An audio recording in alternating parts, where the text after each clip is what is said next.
বাচ্চাদের সকাল বিকেলের টিফিনে এমন একটা নাস্তা থাকলে আর কিছুই লাগবে না। বাসায় মুরব্বি থাকলে তাদের জন্য তো এটা একটা প্রধান নাস্তা হতে পারে। আমি তো এটা বানিয়ে বাচ্চাদের আগে খেয়ে নেই, এত বেশি পছন্দের নাস্তা আমার। একদমই ডিম ছাড়া, এটা তুলতুলে নরম, সারাদিন থাকবে তুলুর মতোই নরম। এত বেশি সহজ নাস্তা রেসিপি হতেই পারে না। যে কেউ বানিয়ে নিতে পারবেন অল্প সময়ে এমন মজার মজার নাস্তাগুলো। তবে আর কথা কেন, চলুন দেখে নেই ঝটপট এই তুলতুলে মজার নাস্তা কিভাবে তৈরি করতে হবে। প্রথমেই নিয়ে নিচ্ছি 1.5 কাপ পরিমাণ ময়দা। একটা বড় সাইজের বাটি দিয়ে 1.5 কাপ পরিমাণ ময়দাতে স্বাদ অনুযায়ী লবণ দিয়ে দিচ্ছি, 1 টেবিল চামচ পরিমাণ চিনি।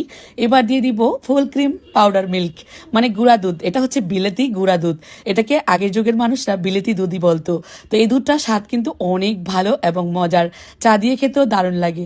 পেয়ে যাবেন আমাদের কাছে agar agar powder, baking powder, colour, বিলেতি দুধ, আরও অনেক কিছু।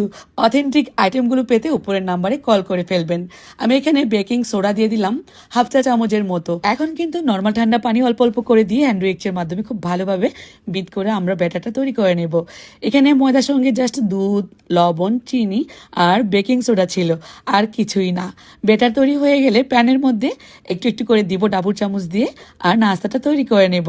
এটাকে আমরা অনেকে খোলা যা বলি বা চিতই পিঠা বলি, যেটাই বলি না কেন, তবে খেতে লাগবে কেকের মতো। আমরা যারা যারা প্যানকেক খেয়েছি তারা তো জানি, ডিম ছাড়াই তৈরি করবেন এত মজার সহজ প্যানকেক বা খোলা যা পিঠা। এটা সকাল সকাল আপনারা নাস্তায় খেতে পারেন বা বিকেলের নাস্তায়। আর মেহমানকে বসিয়ে রেখেই চায়ের আড্ডায় তৈরি করে নিতে পারেন প্লেট ভরে। অল্প খরচে অল্প সময়ে মজার এই নাস্তা বানিয়ে ফেলতে পারেন। এটাকে আমি আজকে পরিবেশন করব মধু দিয়ে। চাইলে কিন্তু চা বা এমনিতেও খেতে পারেন। কতটা তুলতুলে নরম হয়েছে দেখে নিশ্চয়ই বুঝে যাচ্ছেন, এত তুলতুলে নরম আর হতে পারে না এই নাস্তার মতো। এখন দিয়ে দিব আমাদের সুন্দরবনের মধু। এই মধু দিয়ে এটা খেতে খুব ভালো লাগে। মধুটাও কিন্তু আমাদের কাছে পেয়ে যাবেন আপনারা।